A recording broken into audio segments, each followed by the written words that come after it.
어렸을 때 저는 뉴욕시에서 개최된 1964 세계 박람회를 보러 갔습니다. 여러 볼거리 가운데 제가 좋아했던 것은 솔트레이크 성전 첨탑 모형이 있었던 후기성도 교회관이었습니다. 그곳에서 저는 행복의 추구라는 영화를 처음으로 관람했습니다. 리차드 L. 에반스 장로님의 해설로 구원의 계획을 모사한 그 영화는 저를 포함한 많은 관객들에게 큰 감명을 주었습니다. 에반스 장로님의 해설 중에는 이런 말씀이 나옵니다. 여러분은 인생에서 두 가지 귀중한 선물을 얻습니다. 하나는 시간이요, 다른 하나는 선택할 수 있는 자유, 즉 여러분의 시간으로 원하는 것을 할 수 있는 자유입니다. 여러분은 주어진 시간을 짜릿한 것과 교환할 수도 있고 저속한 욕망과 바꿀 수도 있습니다. 또 탐욕스러운 것에 투자할 수도 있습니다. 선택은 여러분에게 달려 있습니다. 하지만 이러한 것들에서는 영속적인 만족을 찾지 못하기 때문에 현명한 선택이라고 말할 수 없습니다. 여러분은 이 필멸의 삶에서 흘려보낸 매일, 매 시간, 매 순간에 대해 언젠가는 책임을 져야 합니다. 여러분이 신앙의 길을 걷고 악보다 선을, 그릇된 것보다는 옳은 것을, 단순한 재미보다는 지속되는 행복을 택하여 스스로를 입증하는 시기가 바로 이 이생입니다. 하나님의 한 선지자는 이렇게 말했습니다. 사람이 존재함은 기쁨을 갖기 위함이니라. 그 기쁨에는 충분한 인생, 봉사로 헌신하는 인생, 가정에서 사랑과 조화 및 정직한 노동의 대가를 위해 바치는 인생, 예수 그리스도의 복음과 그에 따른 요건과 계명을 받아들이는 것이 포함됩니다. 이러한 것에서만 참된 행복, 즉 조명이 꺼지고 음악 연주가 끝난 후 관객들이 제 갈 길로 가버릴 때도 없어지지 않는 그런 행복을 찾을 수 있습니다. 이 말씀은 우리 인생이 창조주께서 주신 시간과 선택에 대한 청지기 직분을 수행한 것임을 나타냅니다. 이 청지기 직분이란 용어는 헌납의 법을 상기시킵니다. 이 헌납의 법에는 재정적 역할과 아울러 그보다 더 높은 차원으로 현세에서 적용되는 해의 왕국의 율법이 담겨 있습니다. 헌납한다 함은 무엇인가를 성별하거나 거룩한 목적에 쓰이도록 성스럽게 바친다는 뜻입니다. 이 생에서 얻는 진정한 성공은 우리의 삶, 즉 우리의 시간과 선택을 하나님의 목적을 위해 헌납함으로써 옵니다. 그렇게 할 때 그분께서는 우리가 가장 높은 위치에 이르도록 들어 올려주십니다. 저는 헌납된 삶을 위한 5가지 요소, 즉 청결, 일, 육신을 존중함, 봉사, 그리고 고결함에 대해 고찰해 보겠습니다. 구세주께서 보여주신 것처럼 헌납된 삶이란 청결한 삶입니다. 예수님만이 죄 없는 삶을 사신 유일한 분이지만 주님께 나아가 그분의 멍에를 매는 사람은 그분과 같이 죄 없고 흠없이 살 수 있게 되도록 주님의 은혜를 요구할 자격이 있습니다. 사랑이 깊으신 주님께서는 이렇게 격려하십니다. 너의 땅의 모든 끝이여 회개하고 내게로 와서 내 이름으로 침례를 받아라. 그리하여 성신을 받음으로 말미암아 성결하게 되어 마지막 날에 내 앞에 흠없이 서도록 하라. 그러므로 헌납이란 회개를 의미합니다. 고집이나 반항, 자기 합리화와 같은 것은 버려야 마땅하며 그 자리를 순종과 고침을 받으려는 소망과 주님께서 요구하시는 모든 바를 받아들이는 것으로 대체해야 합니다. 이것은 바로 베냐민 왕이 주 그리스도의 속죄를 통하여 육계에 속한 사람을 벗어버리고 성령의 이끄심을 따르며 성도가 되라고 말한 것과 같습니다. 그런 사람은 회개하는 영혼이 주님의 성찬을 취함으로써 기억되고 새롭되는 약속, 즉 성령이 항상 함께하는 약속을 얻게 됩니다. B.H. 로버츠 장로님은 이 말씀에 따르는 과정을 이렇게 표현했습니다. 빛과 지혜와 하나님의 권능 안에서 행하는 사람은 마지막 날 하나님과 연합하여 그분이 지닌 빛과 지혜와 권능을 자신의 것으로 만들게 됩니다. 즉 그 밝은 빛살들을 엮어 만든 성스러운 고리로 자신을 하나님과 또 하나님을 자신과 연결하게 됩니다. 이 말씀은 인간이 이룰 수 있는 최상의 것, 즉 아버지께서 내 안에, 내가 아버지 안에 라고 메시아께서 신비롭게 표현하신 그 말씀의 의미를 함축하고 있습니다. 헌납된 삶이란 일하는 삶입니다. 어린 시절부터 예수께서는 아버지의 일에 관여하셨습니다. 하나님 자신도 사람에게 불멸과 영생을 가져다 주는 그분의 일을 통하여 영광을 받으십니다. 우리는 하나님과 더불어 그분의 사업에 참여하고자 하는 자연스러운 소망을 가지며 그렇게 하는 가운데 모든 정직한 일은 하나님의 일이라는 점을 깨닫게 됩니다. 토마스 칼라일은 이렇게 말했습니다. 모든 참된 노동은 신성하다. 모든 참된 노동 중에서도 참된 손으로 하는 노동에는 무엇인가 신성한 것이 존재한다. 이 지상 곳곳에서 행해지는 참된 노동은 하늘로 이어져 하늘의 보상을 받는다.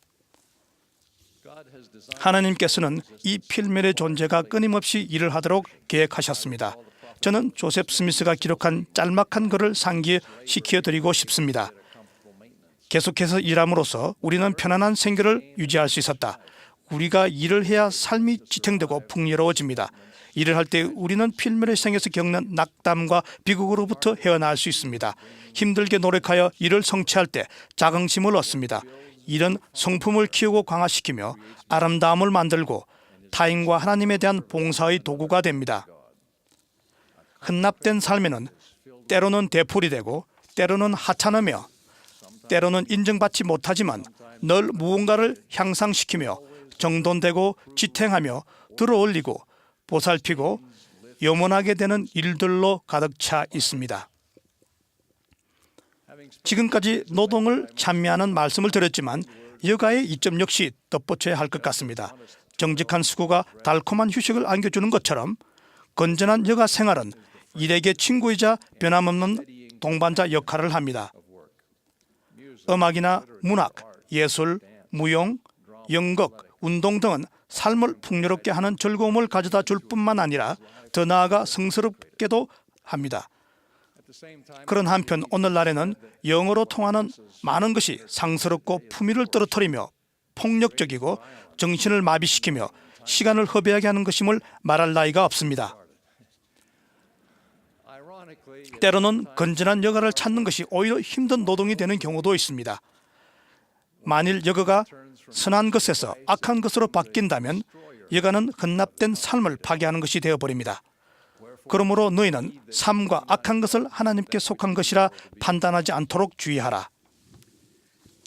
헌납된 삶이란 하나님의 형상대로 지음받은 비할 수 없이 고귀하고 신성한 육신을 존중하는 것입니다.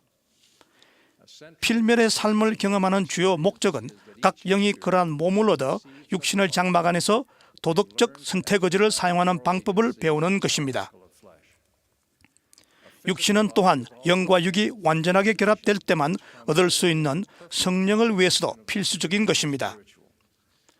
이 타락한 세상에서 어떤 분은 고통스럽고 짧은 삶을 영위하고 또 어떤 분은 신체가 기형이 되거나 손상되고 또 목숨만을 간신히 부지하는 삶을 살기도 하지만 각 영에게 인생이란 충분하리만큼 긴 기간이며 그 모든 육신은 부활을 맞이하기에 부족함이 없는 것입니다.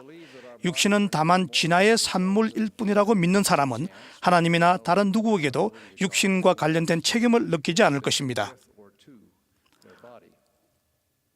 그러나 전세와 현세 그리고 사후 세계가 분명히 존재한다는 증거를 가진 우리는 육신의 창조라는 최고의 업적을 이루신 하나님에 대한 책임을 느껴야만 합니다.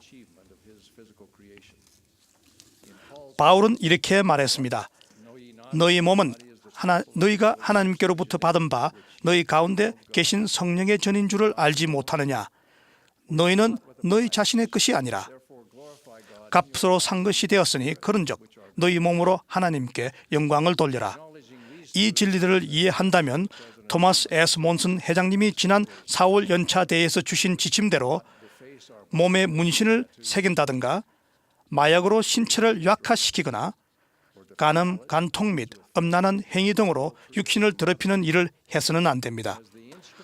우리는 영의 도구가 되는 육신을 최대한 잘 보살펴야 합니다. 또한 우리는 타인에게 봉사하고 그리스도의 일을 진척시키기 위하여 육신의 힘을 성별해야 합니다. 바울은 이렇게 말했습니다. 그러므로 형제들아, 내가 하나님의 모든 자비하심으로 너희를 권하노니 너희 몸을 하나님이 기뻐하신 거룩한 산 제물로 드리라. 예수께서는 헌납된 삶이 봉사의 삶임을 보여주셨습니다. 속죄를 위한 고통이 있기 몇 시간 전 주님은 겸손히 제자들의 발을 씻겨주시며 말씀하셨습니다. 내가 주와 또는 선생이 되어 너희 발을 씻었으니 너희도 서로 발을 씻어주는 것이 옳으니라. 내가 너희에게 행하는 것 같이 너희도 행하게 하려 본을 보였노라. 내가 진실로 진실로 너희에게 이르노니 종이 주인보다 크지 못하고 보냄을 받은 자가 보낸 자보다 크지 못하나니. 소리 없이 사리 깊게 헌납의 본을 보여주신 분들 중 이 시대에 토마스 S. 몬슨 회장님만큼 매일 삶에서 이런 성품이 완벽하게 구현된 분은 없습니다. 몬슨 회장님은 경청하는 법을 키워오셨기에 자신의 손이 미치는 사람에게 어떤 도움을 줄 수 있는지를 알려주는 영의 희미한 속삭임까지 분별해낼 수 있습니다. 때로는 성스러운 사랑과 관심이 단순한 행동에 불과할지라도 토마스 몬슨 회장님은 응하지 않으시는 때가 없습니다. 저는 제 할아버지 알렉산더 트위트 크리스토프슨과 할머니 루이스 비크리 크리스토프의 생애에서 그런 헌납의 사례를 봅니다.